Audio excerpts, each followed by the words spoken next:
I want to talk about the project review. So just like to go over like what to expect here, we would go like what are the questions that you need to answer in different stages of the project to understand in which maturity stage it is. So we kind of broke it down to a couple of segments, like talking about the background for that, governance and type of questions that would lead you to the right maturity stage of the project, and later how to get involved. And so, like, I'm sure everyone is familiar with this nice slide. So the reason that we need this project reviews is the landscape is just keeping bigger and bigger. That's actually not a full screenshot. I couldn't, do it in one go. So, yeah. So just to give you a bit numbers, there's a bit like about 209 projects currently. And back in 2013, it was like about 30. So it just keeps growing. And in order to maintain that, you need a bit more structure to support the growth, like if you look like ahead to the future. And currently it's structured in one way, but in order to keep up with its scale, we need to think a bit what's coming next. So the TOC comes with a new structure that basically pulls a sub-project, and in this case, a project review. And the project review means that it's like an entity that is short-lived. So any sub-project basically is something that got a definition and a special purpose for it. So in our case, we're talking about a sub-project, project review. And it's directly under the TOC guidance. So before it was under the different tags. Now the project review is directly under the TOC, and there are tag representative that provides the review. And then it goes under the TOC. So like the other co-chairs or technical leads would be assisting with that or helping to find the right resources. So if you look and then, sorry. So one of the important functions of the TOC is facilitating governance for some of the projects within the CNCF. So a lot of people think governance is just extra paperwork or busy work that gets in the way of doing the real work on the project. But this isn't true of good governance, which is really about setting expectations and getting all of the various people within your community collaborating together. And ultimately, the focus of open source project governance is on the people, the roles we play, our responsibilities, how we make decisions, and what we should expect from each other as part of participating in the community. Having clear rules about how collaboration occurs, how decisions are made, and what types of contributions are in or out of scope helps community members make contributions that are likely to get accepted and be embraced by the project. And this helps avoid wasting maintainers' time, right, with contributions that just aren't aligned with the project. A healthy project with clear governance helps set your project up for future growth and long-term success. Now, the tricky thing about governance is that it has to be proactive. The time to work on governance is when things are going really well. If you wait until there's a crisis of some sort within your community, it's too late. You're not going to have the processes in place for dealing with that crisis. And when a project is in crisis, it's going to be very, very difficult to get people to come to an agreement on making changes or additions to the governance. So in general, we recommend for CNCF projects, you start with the simplest possible governance model and only move to something more complicated when your project evolves to the point where that complexity is actually needed. Because otherwise, you introduce a lot of overhead, a lot of extra work, and you spend time on governance instead of spending time on project development. And projects do evolve over time, and we expect that CNCF projects will evolve their governance along with their project. Now, when it comes time for your project to undergo a governance review, it will be a much easier process if you've based your project governance on one of our templates and use our guides to develop your governance. Please, please, please do not just pick your favorite random CNCF project and base your project's governance on that project. Some projects have better governance than others. And because each project is a little different, what you need from your governance model will be different than what another project needs. So most CNCF projects start with what we call the maintainer council model, which of course we have a template for.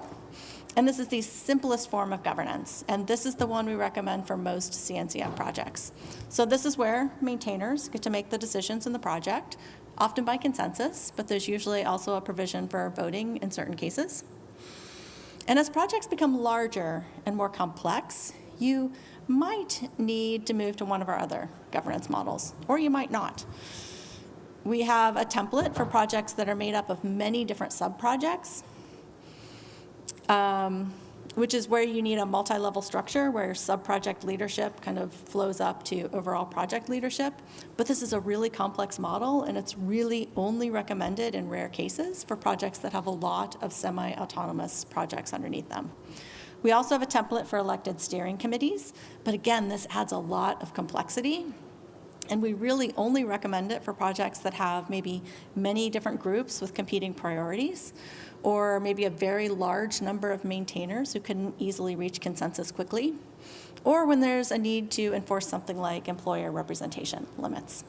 And again, we recommend using the simplest possible governance model that you can. Now, this is just a rough summary of the governance requirements. It's not a complete list, so you want to look at the full requirements in the application and moving levels guides. The one requirement across all levels is the adoption of the CNCF Code of Conduct. While we don't require a governance model for sandbox projects, it's recommended to have at least something lightweight. And having thought through and implemented some governance for your sandbox project will make your sandbox application a lot stronger. Incubation is where we actually start requiring governance. At a minimum, you need to have an accurate and complete list of current maintainers, and those maintainers should be active in your project.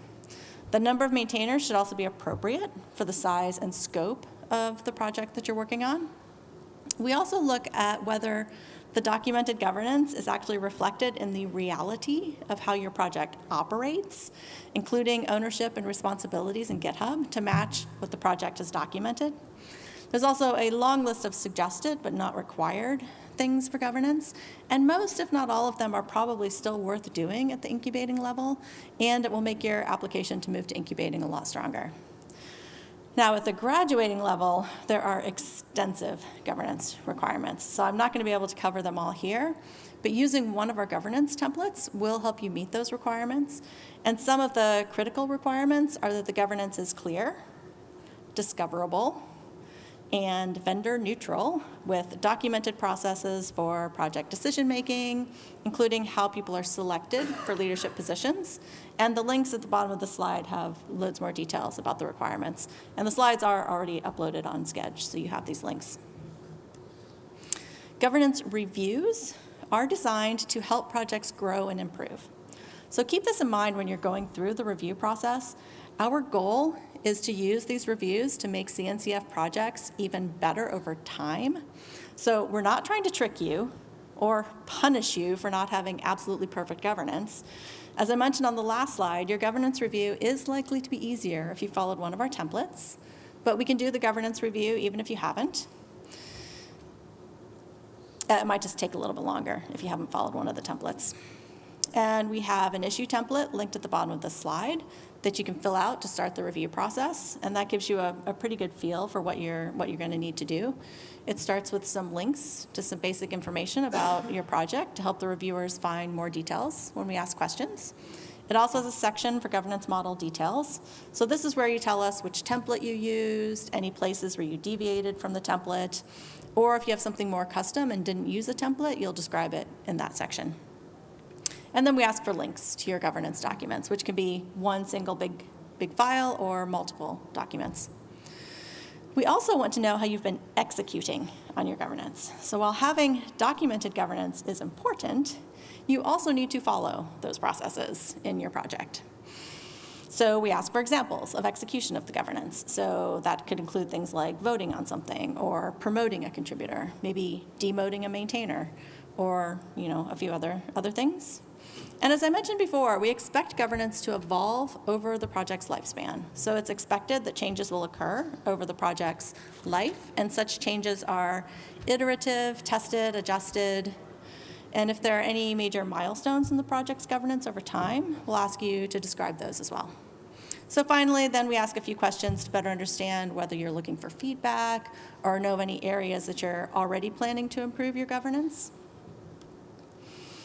Now, we'll give you just one quick example. In the links on the slide, you can see the issue that the DAPR project filed to start the governance review, along with the completed assessment. So this is one of the most recent ones, so it's a pretty good example. And this review was conducted as part of their application to move from incubating to graduated, which is a pretty common time for a governance review. And as I mentioned earlier, the expectations for governance at the graduated level are pretty high, so this is an important time for the review.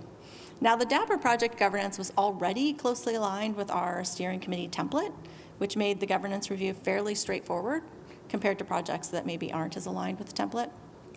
And there were a few things that stood out in the DAPR governance. They have a really detailed definition of the community manager role, along with excellent contributor docs to help it make the project more accessible to new contributors. They have good vendor neutrality with no one company being overrepresented, which is another thing we look closely at, especially for projects applying for graduation.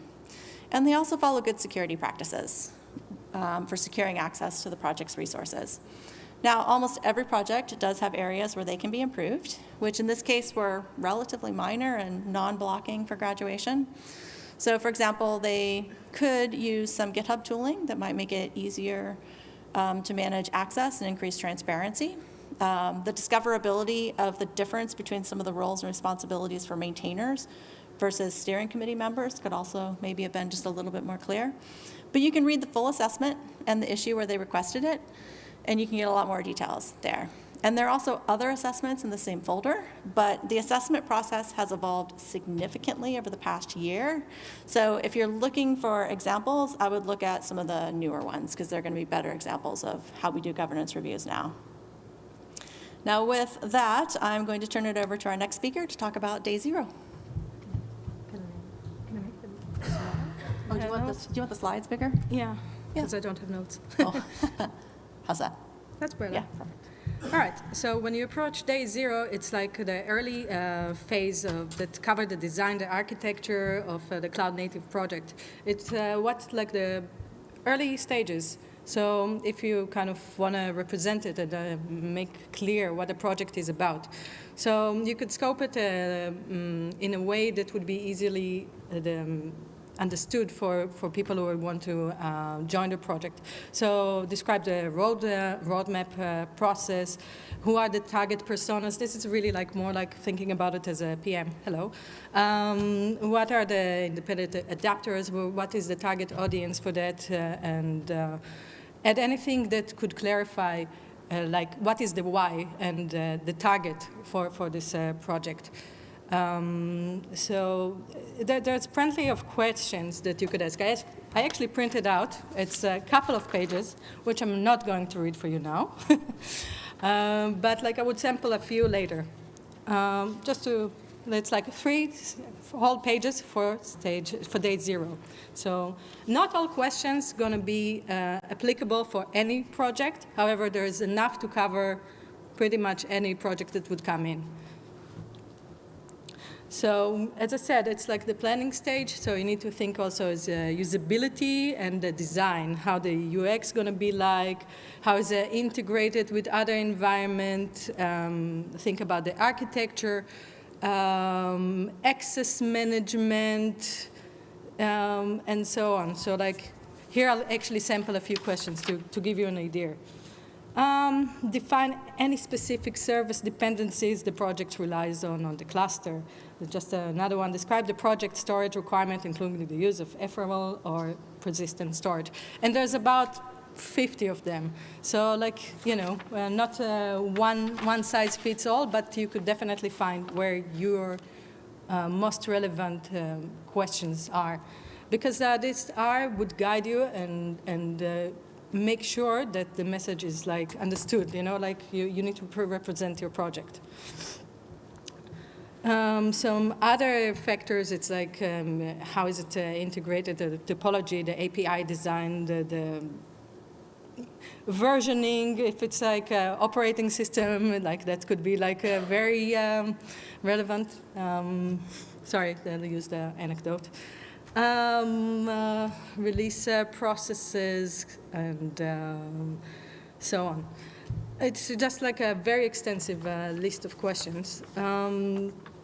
So when you think about the security at this stage, you need to go through the self-assessment. So that's the self-assessment that is required in order to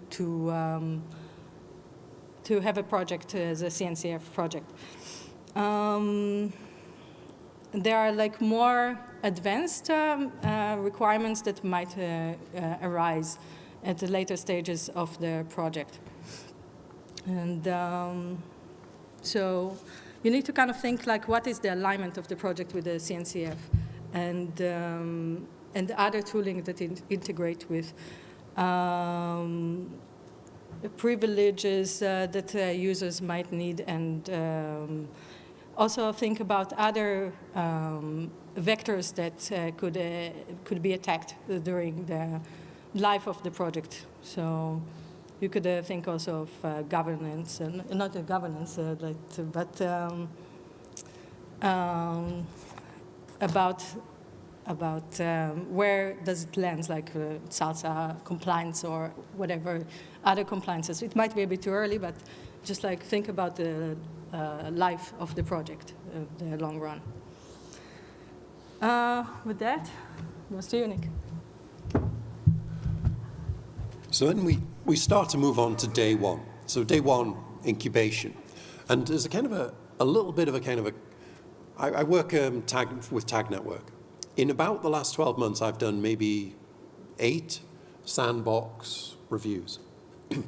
One incubation review has been started.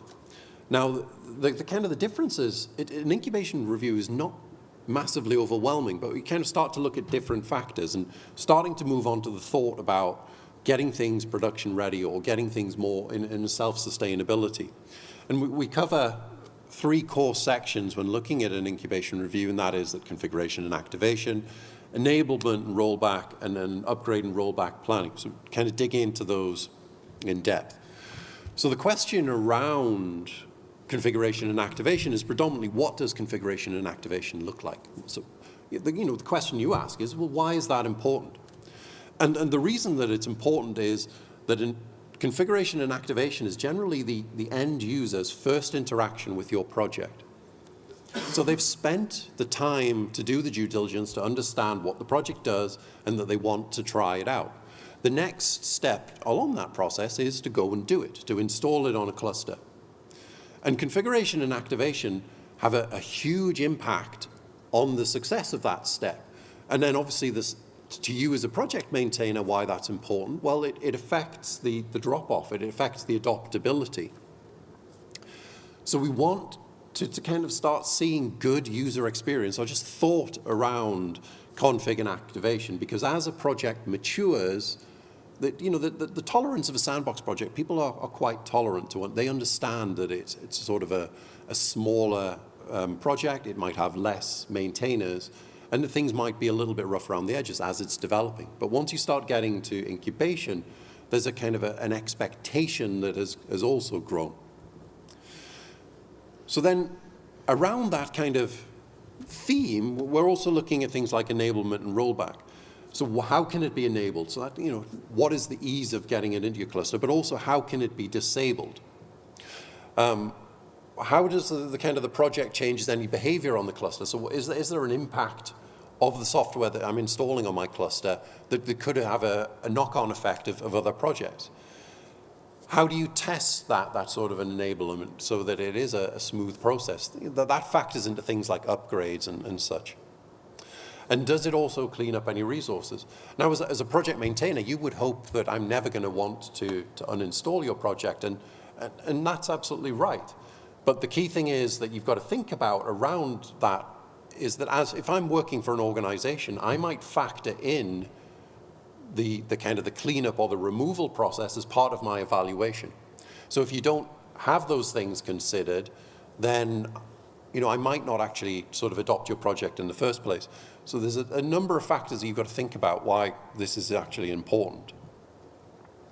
And then we have a huge list of questions when it comes down to rollback and planning, but we're predominantly on the theme of productionization, about getting things ready for graduation. So you're looking at things like, what is this sort of the compatibility with infrastructure? Have you kind of tested and evaluated different sort of configurations there? How does rollback look like? What is the upgrade process? Are you kind of notifying the end users of updates for alphas or betas, or even just kind of stable channel updates? And all of those kind of things are tying into that, just getting ready to move on to the next stage. And the TOC reviewer will be kind of looking at a number of factors when they're considering your incubation application. And they're looking at things like adoptability, usability, transparency, supportability. And supportability for you is also the key thing. So with good user experience, with a good documentation, with easy installation and rollback procedures, what you're doing is you're moving the kind of the burden from you as a single maintainer, but onto that say the documentation or the community process. And it enables the end user to self-support, which again is what they want. It enables you to kind of have the bandwidth to do what you want, which is develop your features. And also it kind of shows that project maturity as we move towards the next stage, which is going to be graduation. This is going to be awkward. How do we do this? I'm going to shuffle around the front. Okay. Yeah, so once your project has made it past sandbox and past incubation, obviously the next step is graduation, or what we're calling here day 2. So the day 2 questions. So the first set of questions here has to do with scalability and reliability. This looks kind of generally at things like scaling objects and API behaviors, your SLOs and SLI definitions, resource impact and load test results. This is kind of like how your project is kind of fitting into the broader ecosystem of projects that someone else might be using, as well as the limits and resilience patterns, and what to do when those limits are reached. So some questions in this category include, and these questions kind of become less questions, right? Because we're at the graduation stage. So these actually all start with the word describe. So describe the increase in resource usage in any components as a result of enabling this project to include CPU, memory, storage, and throughput. Or describe the load testing that has been performed on the project and the results. Describe the recommended limits of users, requests, system resources, etc., and how they were obtained. So this is the point at which kind of all of these like limitations and edges of the project, as well as like how it can scale and fit within the ecosystem, should really be already documented, right? So this is just a chance to kind of explain where that is and how it's already been documented. The next set of questions have to do with observability and FinOps. So this has to do with things like logs, metrics, traces, profiles. So it relates a little bit to the previous section, but it's more about observability and kind of making this all visible to folks. Audit logging support, dashboards and resource usage visibility, cost awareness, health indicators and workload usage signals. Some of the questions that might come up in this are, describe all of the signals the project is using or producing, including logs, metrics, profiles, and traces. Or describe any dashboards the project uses or implements, as well as any dashboard requirements. Another question here is describe how the project surfaces project resource requirements for adopters to monitor cloud and infrastructure costs, for example, the FinOps.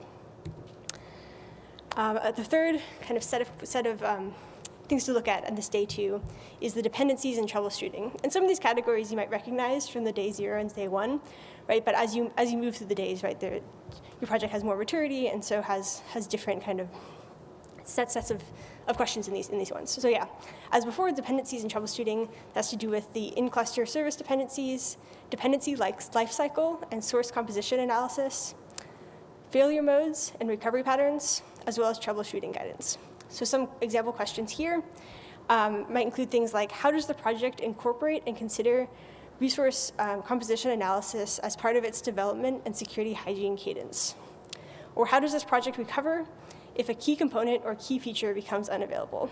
Right? So how are we making sure that this is kind of a mature project that won't break things for other folks using it? And finally, for day 2, we have security practices. Things like access control implementation, threat modeling, and community representation, as well as rotation and invitation of security team members. This includes questions like, how is the project executing access control? And this can also include things that aren't exactly questions, like review of the security self-assessment. This is also kind of a good opportunity for projects to consider doing a tag security joint assessment, which is an opportunity to go over that self-assessment with members of the tag security community to get more feedback on your security posture and just kind of more ideas about how to make sure that you're following security best practices, doing things like threat modeling for your project. So that's day 2. Kind of going back to this graphic here and looking at where this kind of project review process fits into this broader CNCF ecosystem. Kind of wrap it up here. So you have the TOC, and under the subprojects, under the TOC is this project reviews subproject. So when a project is moving levels, obviously the TOC guides that process overall, and one of the subcomponents of that is getting a project review done by this subproject. And the subproject kind of interacts with all of these tags that are listed here, which is why I listed them, to kind of look at these different areas of expertise and how they apply to the project.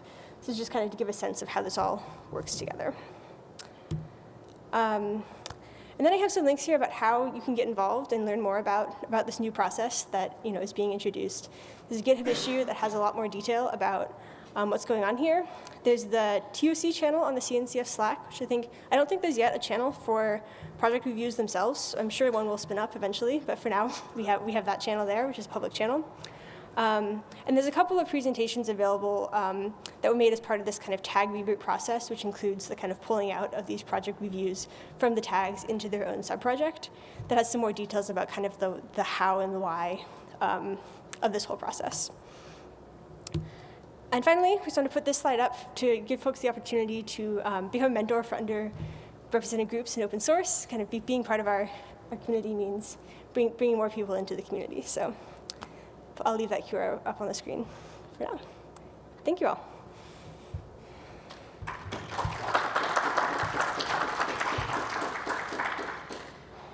Questions?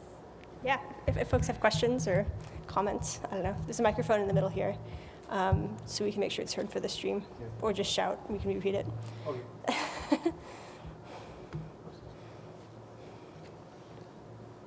Sweet. This is a whole bunch of interesting information about, it seems fairly thorough for how to judge a project's growth, its maturity, and gaps to fill as well to be a better sustainable project.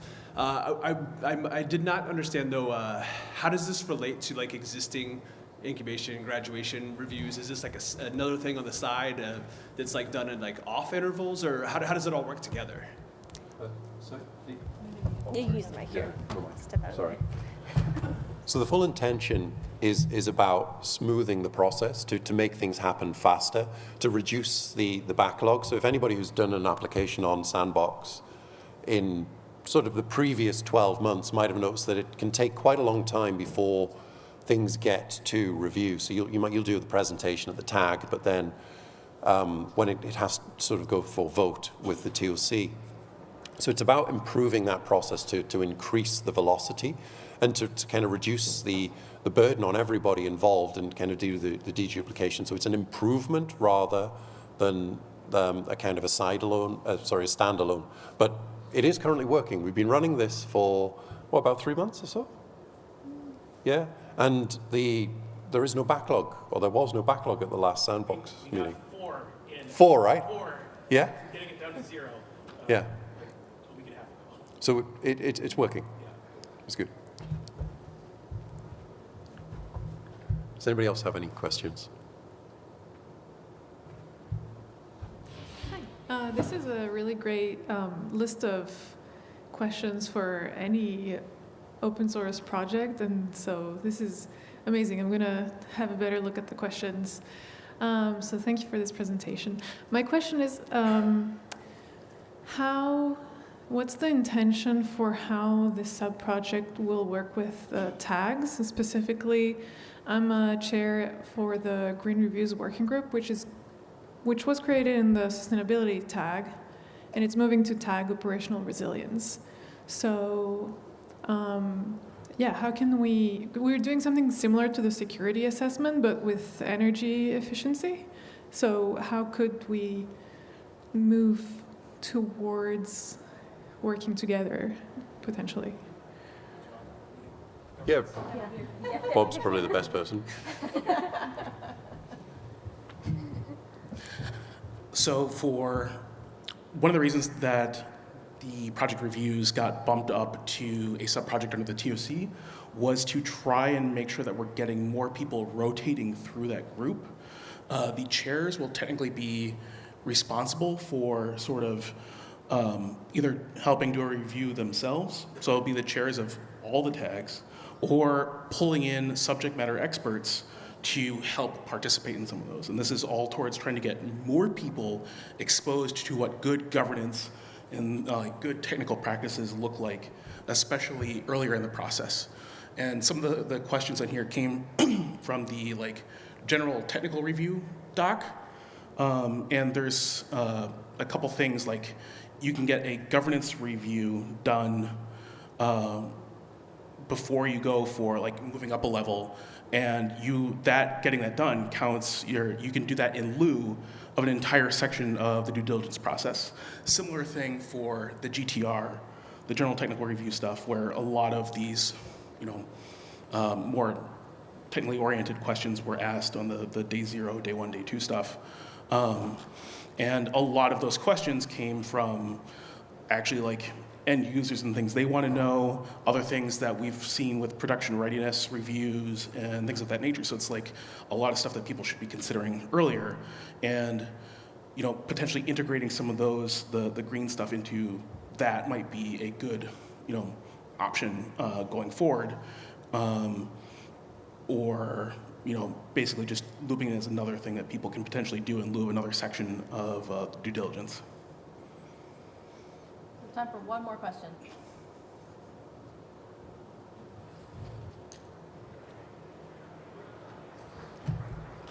Thanks, everybody. Yeah, thank you all.